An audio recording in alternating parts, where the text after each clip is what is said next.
$3.1 trillion. Take a second to really let that number sink in. That is the estimated amount of illicit funds flowing through our global financial system right now. We are living in this wild era where the incredible convenience of digital transactions is being shadowed by a highly sophisticated, totally industrialized criminal machine. So in this explainer, we're going to map out exactly how this global architecture of deception actually operates. Now, out of that staggering $3.1 trillion, nearly $500 billion, $485.6 billion to be exact, comes from direct, devastating global fraud losses. And listen, we have to stop picturing a lone hacker in a basement trying to guess your password. This is a massive fraud-as-a-service model. It's systematically siphoning wealth out of the legitimate economy, and it poses a huge risk that goes way beyond just losing a few bucks. It literally threatens the integrity of our global financial and scientific institutions. So, to unpack this, we'll start by looking at the global fraud economy, and then dive into how these groups are weaponizing AI for scams. From there, we'll shift gears into scientific and grant fraud, examine the massive macroeconomic cost of AI washing, and finally look at how we're building a digital shield to fight back. Part 1. The Global Fraud Economy, Industrializing Deception.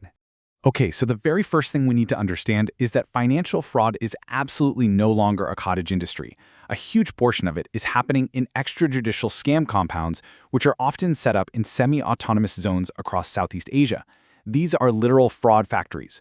We're talking highly structured, hierarchical criminal enterprises with multilingual targeting strategies. And tragically, they represent this dark intersection between human rights abuses and high-tech financial exploitation. They are largely fueled by human trafficking, generating over $130 billion in illicit proceeds in the Asia-Pacific region alone. Because these compounds operate across borders in ungoverned territories, local law enforcement usually just hits a brick wall trying to stop them. Part 2. Weaponizing AI for scams. The new arsenal. So what happens when these massive criminal syndicates get their hands on generative AI? Well, the threat becomes exponential. AI has literally become a commodity tool for criminals to execute hyper-personalized attacks at scale. I mean, just think about voice cloning. Criminals can now analyze a mere 3 seconds of audio from a public social media post and produce an incredibly accurate voice clone to trick a family member or a corporate executive. They're using large language models to write hyper-realistic phishing messages and deploying real-time deepfakes to impersonate leaders on video calls. They are seamlessly combining advanced tech with good old-fashioned psychological manipulation.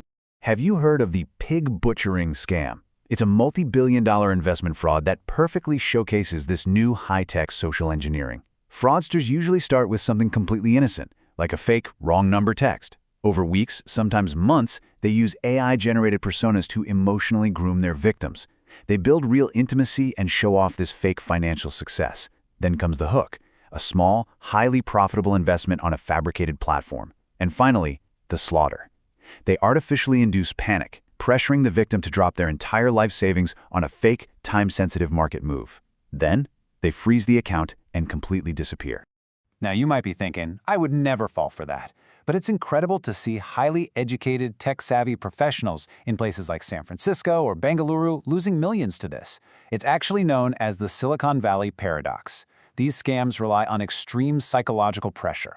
For example, in a fake digital arrest, scammers impersonate law enforcement on a video call and threaten immediate jail time. This intense emotional hacking completely bypasses the logical centers of the brain. The sheer panic induces a logic bypass, which totally overrides a person's technical literacy and makes them comply without question. Part 3. Scientific and grant fraud. The illusion of expertise. But here's the thing. This architecture of deception doesn't just target our personal bank accounts. It scales all the way up, exploiting our fundamental trust in scientific authority and institutional grant funding. Take the case of Stephen E. Bruning. He was a researcher federally convicted of scientific fraud for entirely fabricating clinical data on drugs used to control hyperactivity. When researchers invent data, it doesn't just disappear. It pollutes the entire scientific record. Other scientists cite that fraudulent data, potentially basing their own research and their subsequent grant applications on total fabrications. It triggers a massive chain reaction of misallocated resources. And honestly, it is way more common than we'd like to admit. Between 1992 and 2002, 13% of the Office of Research Integrity's scientific misconduct findings were in clinical trials. Consider Dr. Robert Fittis, For a decade, he ran a highly lucrative research institute simply by enrolling fictitious patients and fabricating clinical data for pharmaceutical trials. This level of institutional grant fraud doesn't just steal millions in public and private funding under false pretenses, it actively endangers public health by pushing completely fabricated medical data out into the world. If you want to see just how vulnerable these institutional review committees actually are, look at the grievance studies affair. Over the course of a year, 3 authors submitted 20 deliberately bogus papers to academic journals just to test the peer review process. Incredibly, 4 of these papers were successfully published, despite containing absolutely absurd claims. One of them literally wove up-to-date academic jargon into passages lifted straight out of Adolf Hitler's Mein Kampf. It perfectly highlights how institutional review boards, the very gateways for academic grant funding and scientific credibility, can be completely bypassed by structured deception. Part 4. The cost of AI washing. Capital misallocation. So how does this deception impact the broader economy? Well, it infects the corporate sector by creating massive, unproductive assets. The crucial point here is the difference between genuine technological investment and what's called AI washing.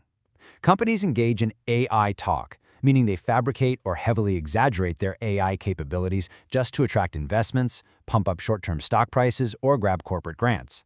But the data shows that only AI walk, which is actual substantive investment in AI-skilled human capital and patent generation, drives real long-term innovation.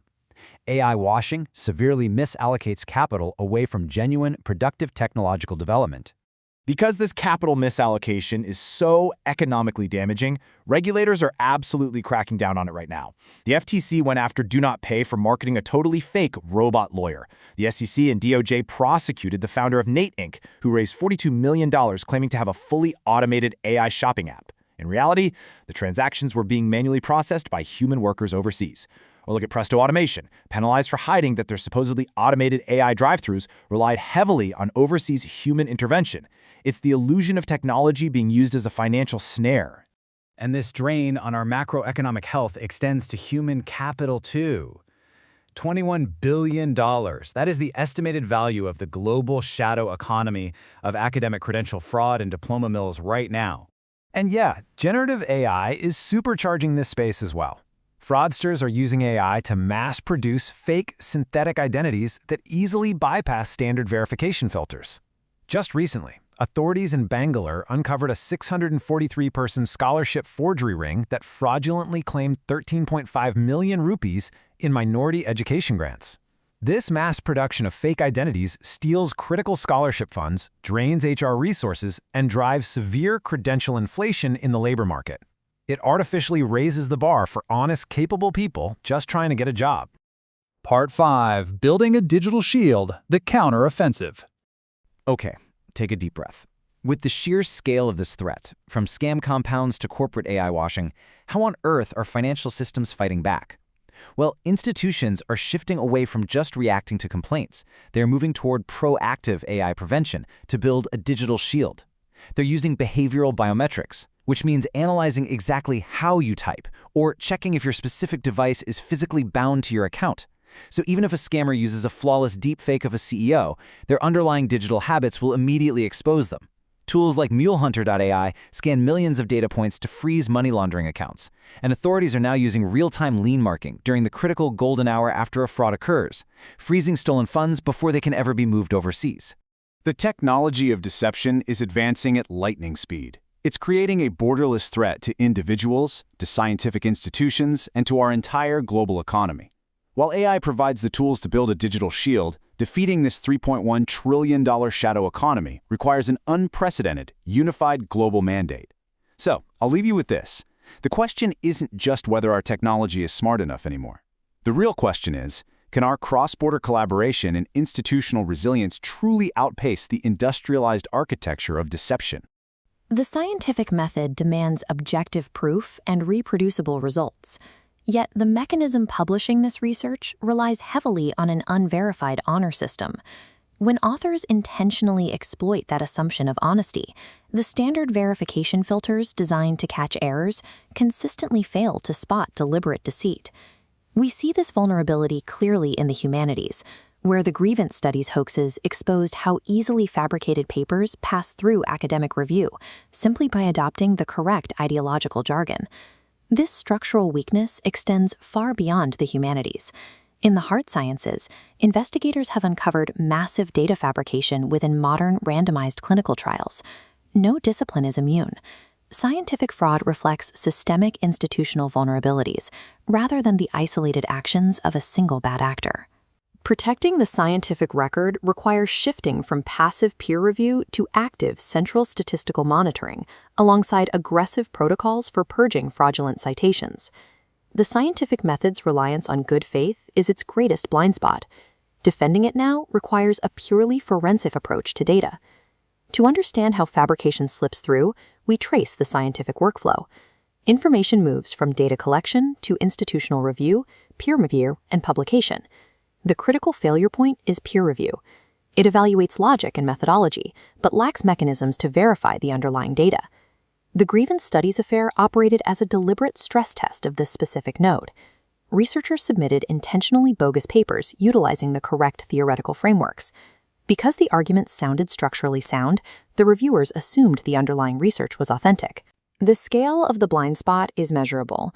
Out of 20 entirely fake papers submitted, 4 were published, and 3 more were accepted before the project was halted. Peer review fails to catch hoaxes because the system assumes the submitter is acting honestly. When the input is intentionally fabricated, the filter collapses. In clinical environments, this structural vulnerability is magnified. The massive scale of medical trials, financial incentives, and rigid hierarchies act as primary amplifiers for data manipulation. We trace the baseline for this institutional failure to the 1946 Guatemala STD studies, where extreme ethical disregard was sanctioned by federal officials. Correspondence reveals a well-defined hierarchy and direct oversight by senior public health service officials, indicating that these ethical excesses resulted from a failure of institutional leadership rather than a faulty chain of command. Decades later, data from the Office of Research Integrity from 1992 to 2002 shows how institutions handle misconduct in the modern era. A stark paradox emerges in these findings. While 35% of clinical trial misconduct cases led to severe government department, the punishments disproportionately targeted junior staff instead of senior investigators. Scapegoating a study coordinator or a lab assistant ignores the root dynamics of the environment. Superiors frequently pressure junior staff to deliver perfect data, creating a culture where cutting corners becomes a survival mechanism. Individual punishment is ineffective if the systemic leadership gaps and poor training environments that foster fraud remain unaddressed. So, how do institutions actually attempt to catch fabricated clinical data before it reaches a journal? In theory, checking hospital records is more straightforward than auditing basic biomedical research, where judging a subtle interpretation requires highly specialized knowledge. The standard procedure relies heavily on source data verification, an on-site clinical auditing tool used by trial monitors to check paperwork. But source data verification has a fatal flaw. It is highly inefficient and essentially only confirms transcription accuracy. It checks if the data on the form matches the data in the file, but it cannot verify the origin of that data.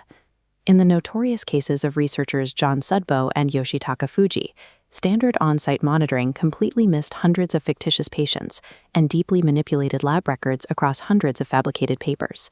Manual on-site verification systems are effectively blind to sophisticated wholesale data fabrication. Overcoming this blindness requires a technological and mathematical upgrade: central statistical monitoring. This approach relies on a core psychological premise. Human fabricators are terrible random number generators. When people invent data, they consistently fail to replicate natural multivariate variance or the organic distribution of digits. The numbers group in patterns that biology and physics simply do not produce. This bubble plot shows statistical monitoring at scale. The x-axis is center size, the y-axis is data inconsistency score. A horizontal line marks the false discovery rate, the limit of plausible variance. Above it sits center X, an anomalous cluster representing a fraudulent trial center. Algorithmic forensics can immediately detect the mathematical impossibilities of human fabrication that manual monitors systematically miss. What happens to the scientific record when fraudulent data escapes detection and gets published? If left uncorrected, flawed studies spread misinformation rapidly, serving as the foundational citations for subsequent research and permanently damaging the integrity of the literature. We can study how the academic community reacts to exposed fraud by looking at the case of clinical researcher Stephen Bruning. This graph tracks citations of Bruning's work from 1980 to 1988. In 1986, the year the National Institute of Mental Health investigation was publicly disclosed, we see a sharp, precipitous drop in non-self citations. This steep decline demonstrates the academic community actively quarantining and purging the falsified data once the fraud became known. The scientific record can self-correct, but this mechanism is entirely dependent on prompt and highly visible disclosures of the fraud. Often, the primary bottleneck to that prompt disclosure is the academic journals themselves. Editors frequently hesitate to issue formal retractions. They face significant pushback from discredited authors and fear potential legal action over publishing independent findings of misconduct. Correcting this requires systemic shifts. First, institutions must close their leadership gaps and actively supervise trial sites to eliminate. Second, researchers must integrate algorithmic statistical monitoring directly into trial data pipelines to catch numerical anomalies before a study is even submitted. And finally, the publishing level must enforce rapid retraction protocols to stop bad data from compounding in the literature. Protecting the long-term integrity of scientific research requires abandoning the naive assumption of good faith. Institutions must implement active, algorithmic defense mechanisms to secure the record.